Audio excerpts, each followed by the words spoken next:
Tonight on Q2, speeding into a house. I don't think they could ever make it to the house because of the ditch. It's a pretty deep ditch. A vehicle driven by an off-duty Yellowstone County deputy crashes into a Billings Heights home. Plus, winter walloping Billings and beyond. It's dangerous to drive in this, and I know my kid's going to complain as soon as I get her. The snow is falling and dangerously cold temperatures are on the way, but is a snow day in School District 2's future? And a President's Day protest. Just like 100 people out here in -0 conditions because they're here for what they believe in. Dozens of protesters take to the streets in Billings, including one woman who's now without a job after federal layoffs. The MTN 10 o'clock news starts right now.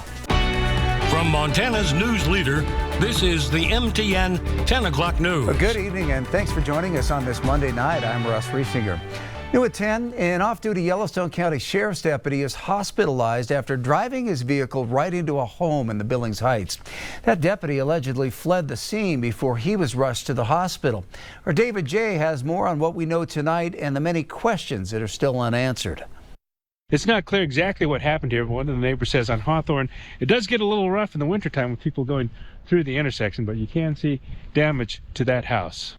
Car crashes are a common occurrence this time of year, but this is something you don't expect to see. They must have really been going to clear that ditch. At around 2 a.m. Saturday, the Montana Highway Patrol says a vehicle driven by an off-duty Yellowstone County Sheriff's deputy slammed into this house at the intersection of Hawthorne Lane and Barrett Road. MHP says the deputy fled the scene and was found injured at a house nearby. Well, I heard the crash. I looked out. I really didn't see anything at that time until the ambulances came. Steve Volz lives across the street and says in the winter he has seen cars go off the road at this intersection, but nothing like this. But then when the lights started flashing and whatnot, I looked out and I could see they were looking in the ditch over there. Yellowstone County Sheriff Mike Linder declined to provide the name of the deputy or his condition, instead referring MTN to the Montana Highway Patrol. MHP has yet to release those details or to say whether the deputy will face charges in connection with the crash or for fleeing the scene. And perhaps the biggest unanswered question, what caused the deputy to crash? And it hadn't snowed yet. I mean, it's not that it was a blinding, low visibility or anything. In Billings, David J., MTN News.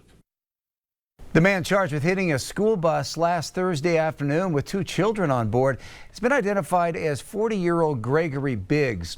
Biggs, who's from Billings, was driving on Yellowstone River Road off of Bench Boulevard in the Heights when he collided with the school bus. He was found to be under the influence at the time of the accident and has been charged with 2 counts of criminal endangerment along with DUI. No one, including the children, was injured in the accident. Well, winter has been pummeling Billings yet again. The snow is still coming down and we're not done with it yet. That fresh powder and the bitterly cold temperatures may have students in School District 2 dreaming of another snow day. But as our Charlie Kleps explains, that's not likely to happen this time around. There certainly hasn't been a shortage of snowfall in Billings the past 2 weeks, but on Monday, schools like Broadwater Elementary behind me remained open, and there's a lot of reasons why. Despite what's felt like constant snowfall since Sunday morning, It's dangerous to drive in this. all Billings schools remained open Monday to the dismay of some I would much rather add an additional day at the end of the year than have to deal with this. and to the pleasure of others. When they're supposed to be in school and then you have them all day, it kind of gets hectic. We live in Montana, so it's always kind of planning for having to make do with weather. Julie Zeiler is among those who understand that having our vehicles completely covered in snow doesn't mean school will be canceled. It's nice when we can have a snow day, but if it doesn't work out, we have to figure out how we get by. And canceling school isn't a decision School District 2 takes lightly. How is this day, a potential day, a snow day, different than a typical Montana day? That's the number one question for Superintendent Erwin Garcia, who works with the National Weather Service when making the final call. And I have this chart actually for this week. This orange means this is moderate weather. That chart's determination is based on a number of factors: temperature, precipitation, road conditions, and wind chill, to name a few. When we make decisions for the school, we're thinking about the 16,500 students and about 80% of them that will be able to safely go to the school.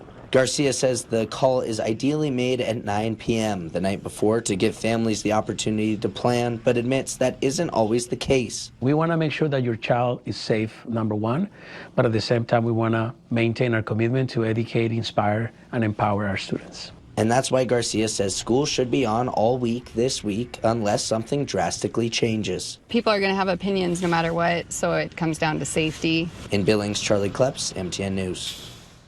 Snow days in School District 2 are pretty rare. In fact, there's only been 3 over the last 6.5 years. The most recent happened earlier this month and was the first under Dr. Erwin Garcia's tenure as superintendent. And only 2 snow days were declared in the 5 years that Greg Upham was superintendent of School District 2. School districts in Montana can declare up to 1 day each year as a weather emergency, which means the day of lost instruction doesn't have to be made up. May 23rd is built into this year's calendar as a makeup day. So as long as there isn't a snow day between now and then, students will still have Friday, May 23rd off. Clearing out those school zones will be a big focus of city plow crews overnight. The city knows it will have its hands full, but will begin to tackle the areas near schools starting at midnight. Up to this point, most of the focus for plow crews has been the main arteries through the city. Residential plowing also started late this afternoon in Zone 4. That's primarily the south side of town. Crews will then move to Zones 5 and 6 downtown and in the Heights before tackling Zones 1 through 3 on the west end. The very latest on this storm right now, here's Chief Meteorologist Ed McIntosh. Where you see the icon with the little thermometer, it means that we got really cold temperatures today all across northern and eastern Montana. And everywhere you see one of the icons with the little snowflake, it means that we got a lot of snowflakes in those particular areas. Here's where the temperatures ended up first thing in the morning. A lot of the readings, teens, 20s below zero. Here in Billings, it was -5, 20s over into the eastern plains. But this is where we got those reports of the moisture. Now, this is the amount of moisture we squeezed out of the snow in the last 24 hours. It's over 1/3 of an inch for the Billings area. More snow on the way. In fact, it's affecting visibility and some concerns this evening. We'll talk about the cold to follow in a few minutes with the forecast details. Widespread government layoffs are underway and thousands of probationary employees are being fired. That includes many workers right here in Billings. Well, today, some of those joined dozens of others in braving the cold for a Not My President's Day protest. That movement began as a way to push back against President Donald Trump's executive orders. Decisions that our Isabel Spartz learned are having a real-world consequence for Magic City residents.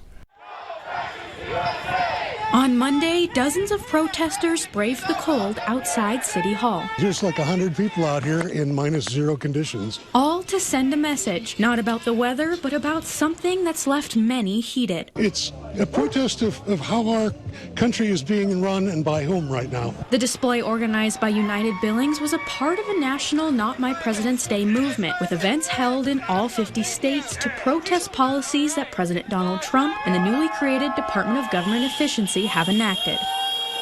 Montanans aren't going to sit and be quiet while our country is sold to corporate oligarchs and taken over by felons. Last week, the Trump administration began a mass firing of probationary employees, a part of Elon Musk's cuts to government spending within the federal workforce. Billions and billions of dollars in waste, fraud, and abuse. If you don't remove the roots of the weed, then it's easy for the weed to grow back. Those cuts are being celebrated by many who feel government spending is out of control, but it's a move that also has many frustrated. On Friday, I was fired.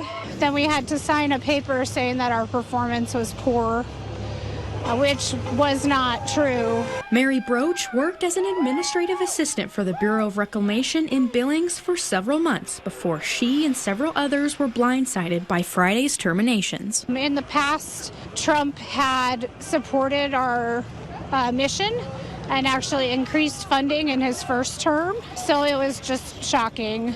Broach worries that many might not realize the impact these cuts could have. What I'm seeing is that they're not non-critical employees. They're people that were doing very important work for the safety of the public. We're really just talking about adding common sense, controls that should be present. Common sense controls according to some, reckless cuts according to others. Regardless, this group just wants their voices to be heard. It doesn't do any good if you're just sitting at home behind your computer screens. The only way people are going to see what's happening is if they actually see you out there doing it. This is the fight. As long as we can be peaceful, this is what we have to do. In Billings, Isabel Sparts, MTN News. Zoo Montana has announced an interim CEO. Jessica Hart will take over for current Zoo Montana CEO Jeff Ewelt, who's preparing to leave for Omaha, Nebraska after 14 years in Billings. Hart has been with the zoo for 5 years, most recently serving as the facility's chief operating officer for the past 3 years. The Zoo Montana Board of Directors unanimously voted Hart into the role. Before joining the zoo, Hart served as the events manager for the Billings Chamber of Commerce.